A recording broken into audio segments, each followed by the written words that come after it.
మరి కాసేపట్లో సీఎం కేసీఆర్ ఎన్నికల ప్రచారం ప్రారంభించనున్నారు. భువనగిరి ప్రజా ఆశీర్వాద సభకు హాజరు కానున్నారు. ఎన్నికల వేళ కేసీఆర్ ఎలాంటి వరాల జల్లు కురిపిస్తారోనని భువనగిరి ప్రజలు ఉత్కంఠగా ఎదురుచూస్తున్నారు. ఇక సభ ఏర్పాట్లు ఎలా ఉన్నాయి, భువనగిరికి ఏమైనా వరాల జల్లు కురిపించే అవకాశం ఉందా అనే విషయాలతో పాటు ముఖ్యమంత్రి కేసీఆర్ కు భువనగిరి నుండే హ్యాట్రిక్ అందిస్తామంటున్న ఎమ్మెల్యే పైళ్ల రాజశేఖర్ రెడ్డితో మా ప్రతినిధి హరిప్రసాద్ ఫేస్ టు ఫేస్. అన్ని పార్టీల కంటే ముందే అభ్యర్థులను ప్రకటించడం, ఆ తర్వాత నిన్నటికి నిన్న బీఫామ్స్ అందించడం, అదేవిధంగా ఆశీర్వాద సభ పేరుతోటి ఉమ్మడి నల్గొండ జిల్లాలోని 12 నియోజకవర్గాల్లో మొట్టమొదటిసారిగా భువనగిరికి సీఎం కేసీఆర్ వస్తున్నాడు. అసలు సీఎం కేసీఆర్ షెడ్యూల్ ఏంటి, ఇక్కడ ఏ రకమైన ఏర్పాట్లు ఉన్నాయి, ఇత్యాది అంశాలు మనతో మాట్లాడడానికి భువనగిరి ఎమ్మెల్యే పైలశేఖర్ రెడ్డి ఉన్నారు. సార్, సీఎం షెడ్యూల్ ఏంది, ఎంతమంది ఈ సభకి తరలిస్తున్నారు? మొత్తం సభకు 50,000 నుంచి 60,000 మంది కాన్స్టిట్యూన్సీ నుంచి వస్తున్నారు. ఇంకెక్కడ కూడా వచ్చే ఛాన్స్ ఉన్నది. సారు 4 o'clock వరకు సార్ వస్తాడు. సో 3 o'clock వరకు పబ్లిక్ అంతా కూడా రావాలని మా కార్యకర్తకు అందరికీ చెప్పినాం. అందరూ కూడా రావడానికి సంతోషపడుతున్నారు.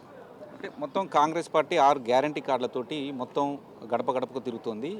అంటే మీ సంక్షేమ పథకాలను మించి వాళ్ళ సంక్షేమ పథకాలు ఉన్నాయని వాళ్ళు అనుకుంటున్నారు. కానీ నిన్న సీఎం కేసీఆర్ ఏదైతే మేనిఫెస్టో పెట్టిండో అది కాపీ చేసినామని కాంగ్రెస్ వాళ్ళు అంటున్నారు. దీని మీద మీ కామెంట్ ఏంటి? కాపీ మాది మేము చేసిన రైతు దొరికే పట్టించుకురా. రైతు బంధు నేను పెట్టినా, మీరు తెలుసు అసలు రైతుల గురించి ఏమైనా ఆలోచించరా? 60 సంవత్సరాలు ఉన్నారు. రైతే రాజు, రైతే వెనుక ఎన్నోసార్లు చెప్పారు. మీరు ఏమైనా పట్టించుకున్నారు రైతుల గురించి? మన ముఖ్యమంత్రి కేసీఆర్ రైతుల గురించి పట్టించుకున్నాడు. రైతు బీమా పెట్టినాం, రైతు బంధు పెట్టుకున్నాం. ఇప్పుడు బీమా సౌకర్యం అనేది చేనేత బీమా పెట్టుకున్నాం. ఈరోజు అరువులందరికీ, తెల్ల రేషన్ కార్డులందరికీ కూడా బీమా పథకం చేయడం చాలా గొప్ప విషయం. అలాగే బియ్యం, సన్న బియ్యం ఇస్తాను. ఇప్పుడు హాస్టల్ అన్నీ సన్న బియ్యం పెడతాం. అదని మీరు చెప్పిందేనా? కాదు కదా. కాబట్టి మళ్ళీ మహిళలకు 3,000 రూపాయలు వృత్తి ఇవ్వడం, ఇవన్నీ కూడా గొప్పగా ముఖ్యమంత్రి కేసీఆర్ ఏంటంటే ఇప్పుడు అన్ని మ్యాక్సిమం డెవలప్మెంట్ చేసుకున్నాం, రిజర్వాయర్స్ కంప్లీట్ చేసుకున్నాం. ఇక ఇప్పుడు ఉన్నాయి ఏంటంటే కొన్ని వర్గాల వారికి సంపన్నం చేయాలి, కొన్ని వర్గాల వారికి కష్టాలను వాళ్ళని తీర్చేది ఈ 5 years అందరినీ సంతృప్తి చేయాలని ఆలోచన. జనరల్ మేనిఫెస్టో కాకుండా భువనగిరి నియోజకవర్గానికి సంబంధించి ఈ వేదిక పైన సీఎం కేసీఆర్ ఇంకేమైనా ఎక్స్ట్రా, అంటే పైలశేఖర్ రెడ్డి కోసం, భువనగిరి నియోజకవర్గ ప్రజల కోసం ఏమైనా ఎక్స్ట్రా ఇంకేమైనా ప్రకటించే అవకాశం ఉందా? ఫస్ట్ మా ముఖ్యమంత్రి కేసీఆర్ హ్యాట్రిక్ కొట్టాలి. ఇక్కడ ఎమ్మెల్యే గెలిచిన తర్వాత ఏదంటే ఇస్తాడు. ఇంకా ఎవరికి కూడా లబ్ధులు చేయలేదు.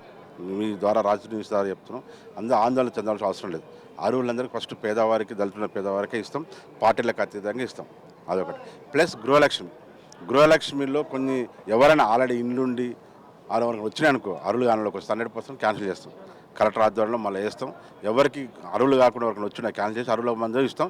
ఇంకెవరైనా అరువులు ఉంటే అందరికీ గృహలక్ష్మి కార్యక్రమం కంపల్సరీ చేస్తాం. బీసీ బంధు కూడా మా కాన్స్టిట్యూషన్ 3,500 ఉన్నాయి అరువులు. కాబట్టి ఎవ్రీ మంత్ 300 లెక్క ముఖ్యమంత్రి కేసీఆర్ చెప్తారు. ఎవ్రీ మంత్ 300 లెక్క వస్తే ఒక 9 months 8 monthsలో అందరికీ బీసీ బంధు వస్తుంది. వీళ్ళు వాళ్ళని కాదు, అందరికీ వస్తుంది బీసీ బంధు. ఓకే, 2 సార్లు ఇప్పటికీ అధికారంలోకి వచ్చారు. సహజంగా కొంత వ్యతిరేకత ఉంటుంది. ఆ వ్యతిరేకతను భువనగిరి నియోజకవర్గ వ్యాప్తంగా పైలశేఖర్ రెడ్డి ఎట్లా ఓవర్కమ్ చేస్తారు, ఎటువంటి వ్యూహం అవలంబిస్తాడు? నార్మల్గా వ్యతిరేకంగా ఉండే అవకాశం లేదు. ఎందుకంటే 9.5 సంవత్సరాలు ప్రజల్లో ఉన్నాం, అభివృద్ధి కార్యక్రమాలు చేసినాం, సంక్షేమ కార్యక్రమం చేసినాం. మా భువనగిరి కాన్స్టిట్యూన్సీలో వ్యతిరేకత అంటూ లేదు. మా ఎమ్మెల్యే గారు ఎంత మంచోడని పబ్లిక్ తెలుసు. ఒక్కరిని అడిగినా కూడా మా ఎమ్మెల్యేకి ఇట్లా గట్లా అన్నారు. ఎందుకంటే నా మీద వ్యతిరేకత ఉండదు. ఓకే, ఈ 9 సంవత్సరాల్లో మీరు భువనగిరిని ఏ రకంగా డెవలప్ చేశారు? అన్ని రకాలు డెవలప్ చేసినాం. ఏ గ్రామాలు పచ్చదనంతో ఉన్నాయి, క్లీన్గా ఉన్నాయి, డ్రైన్స్ ఓపెన్ డ్రైన్స్ ఉన్నాయి, అండర్గ్రౌండ్ డ్రైన్ చేసినాం, సీసీ రోడ్లు వేసినాం, హరితరకాలు చెట్లు పెట్టించినాం. అన్ని రకాలు నీట్గా చెత్త చాలా గొప్పగా ఉన్నాయి గ్రామాలు. అలాగే పట్టణాలు కూడా, పోచంపల్లి మున్సిపాలిటీ కానీ భువనగిరి మున్సిపాలిటీ అన్ని విధాలు అభివృద్ధి చేసాం. సంక్షేమ కార్యక్రమాలు కూడా అందరికీ అరువులందరికీ ఇచ్చినాం. ఈ 2023 సాధారణ ఎన్నికల్లో భువనగిరి ప్రజలకు ఓట్లాడడానికి వెళ్తున్న పైలశేఖర్ రెడ్డి ఏం చెప్పాలనుకుంటున్నాం? అందరికీ ఏంటంటే మీరు ఇన్ని సంవత్సరాలు నాకు ఇస్తే అందరికీ కూడా సర్వీస్ చేసినాం. అందరికి ఇంకా గొప్పగా అభివృద్ధి కార్యక్రమం నడవాలంటే ఇంకా మీరందరూ ఇంకా కొంత వర్గాల వారికి ఇంకా చెందాలి. ఇంకా కొంత అభివృద్ధి కావాలంటే బీఆర్ఎస్ పార్టీ మన ముఖ్యమంత్రి కేసీఆర్ ద్వారానే అయితే తప్ప కాంగ్రెస్తో సాధ్యం కాదు. ఎందుకంటే వాళ్ళకు పరిపాలన చేత కాదు, సంపద సృష్టించే చేత కాదు. ఫస్ట్ మీకు ఏదైనా ఇవ్వాలంటే సంపద సృష్టించాలి కదా. ఒక ఇంటి పెద్ద మనిషి బాగా కష్టపడి పైసలు ఎట్ట తీసుకురాలినప్పుడు 4 పెట్టగలుగుతాడు. అది వాళ్ళతో అయిద్దా? ఆలోచించాడు.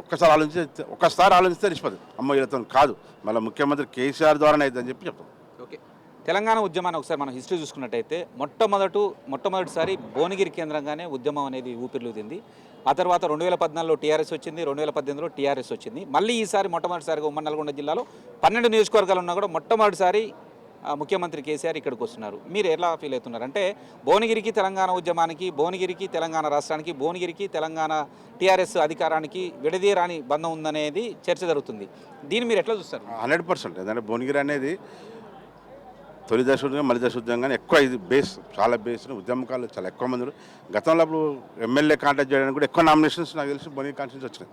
అంటే అంత ఉద్యమం నేపథ్యం ఉన్నాయి కాబట్టి 100% 2014కు మెజార్టీ 14,000 చిల్లర, 2018 24,000 చిల్లర. ఈసారి దానికంటే ఎక్కువ మెజార్టీ ఇద్దామని చూస్తారు. 40 నుంచి 50,000 మినిమం వస్తుంది.